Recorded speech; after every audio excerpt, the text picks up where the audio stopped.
Olá, espero que esteja tudo bem com você. E hoje nós vamos dar continuidade ao conteúdo que iniciamos nos últimos vídeos, que foi sobre a gênese da filosofia. Nós estamos falando sobre os pré-socráticos, a escola jônica, e hoje nós vamos falar sobre um dos filósofos mais importantes para essa discussão, que foi Anaximandro de Mileto. Ele que foi possivelmente, muito possivelmente, um discípulo de Tales de Mileto. Ele observava a natureza, como todos os outros pré-socráticos também vão observar, e ele foi um dos primeiros a desenvolver uma forma de escrita, de registro de trabalho baseado em prosa. Até então, as formas de escrita que a gente tinha eram poéticas. Anaximandro vai ser um dos primeiros a desenvolver essa forma de escrita em prosa, que, como a gente já viu, foi uma das coisas que serviram, um dos fatos que serviram para consolidar a tradição filosófica. E ele, após registrar nessa configuração de escrita as suas constatações sobre a natureza, ele ao final dá o título de Sobre a Natureza.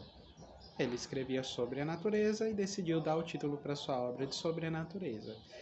Esse fato é importante de se destacar porque outros pré-socráticos também vão escrever obras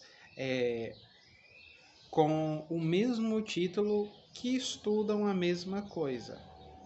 Outros pré-socráticos vão escrever obras que abordam a natureza e vão colocar o mesmo título, Sobre a Natureza. Então, os pré-socráticos eles eram originais em suas ideias, mas não muito na capacidade de dar títulos para suas obras. Mas Anaximandro ele é extremamente importante para essa discussão, porque até então o termo arqué não era usado. Mesmo ele sendo um sucessor de Tales, sendo um aprendiz de Tales, possivelmente, Tales nunca chegou a chamar a água de arqué.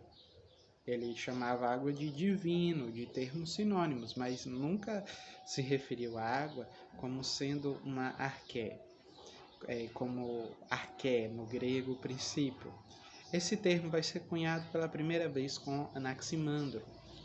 E ao observar o parecer do seu mestre Tales, ele vai dizer que faz todo sentido observar a água e inferir isso, porque a água ela tem uma capacidade de derivar as coisas. Muitas coisas são derivadas da água.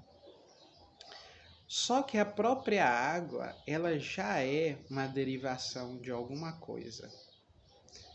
A gente sabe que a água é a junção de moléculas de hidrogênio e de oxigênio. Nesse sentido, então, já dá para entender que a água, ela não é original. A água, ela responde a alguma coisa.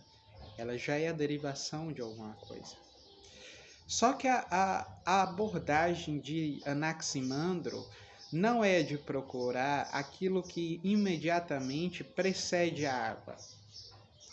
A abordagem dele não é logo a água é formada de oxigênio e de hidrogênio. Na verdade, naquele tempo, nem se falava ainda sobre esses elementos. Só se sabia que a água ela já era uma derivação. Então, ao invés de Anaximandro, melhor dizendo, ele procurar aquilo que imediatamente precedia a água, ele decidiu fazer uma regressão mais geral.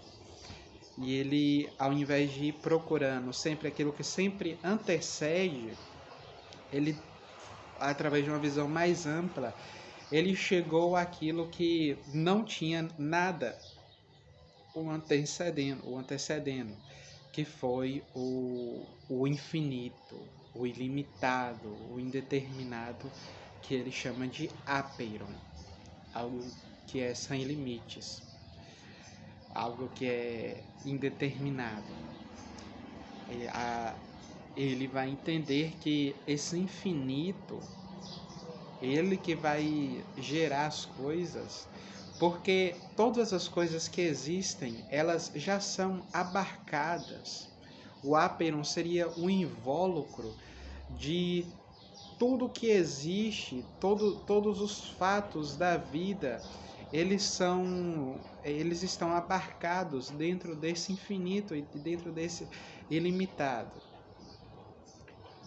Então, Anaximandro vai dizer que esta arqué seria o apeiron, o infinito, aquilo que abarca todas as coisas.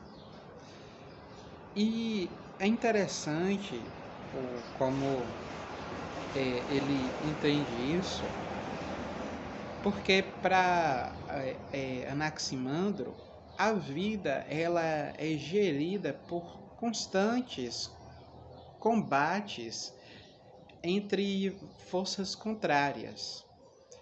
A physis ela é um ringue de forças contrárias. Verão contra inverno, calor contra frio, fertilidade contra secura, diversas fenômenos que são baseados em combates entre os contrários, que a gente vai ver até outros filósofos pré-socráticos abordarem sobre isso. Tudo isso a gente encontra na physis. E Anaximandro vai olhar para esse combate de contrários, essa constância de contrários, justamente como aquilo que dá início à vida. Tudo aquilo que dá início à criação das coisas.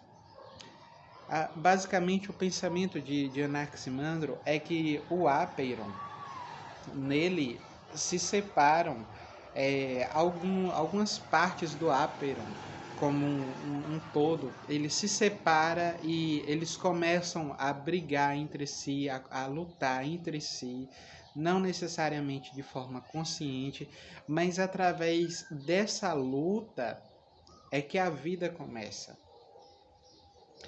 Acontece que Anaximandro ele vai chamar essa luta de contrários de injustiça.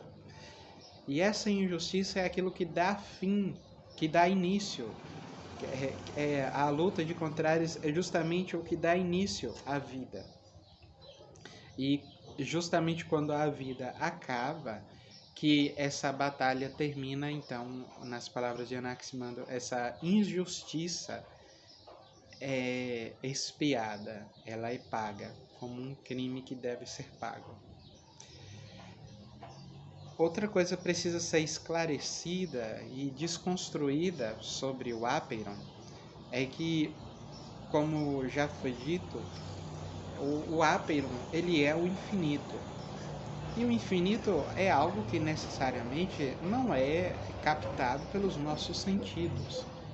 A gente não consegue pegar o infinito na mão.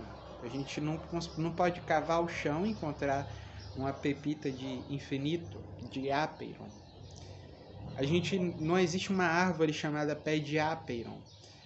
A gente não consegue pegar alguma coisa e se sujar com o apeiron, como isso acontece com os outros elementos que eles são palpáveis. Ou será que a gente pode? Porque, embora não exista nada que a gente possa constatar com os nossos sentidos de apeiron, a própria configuração de arqué do apeiron, ela envolve que todas as coisas sejam, assim como o Tales disse sobre a água, todas as coisas sejam não apenas criadas por esta arqué, como também sustentadas por ela. Logo, tudo tem um feixe de apeiron. Tudo tem apeiron.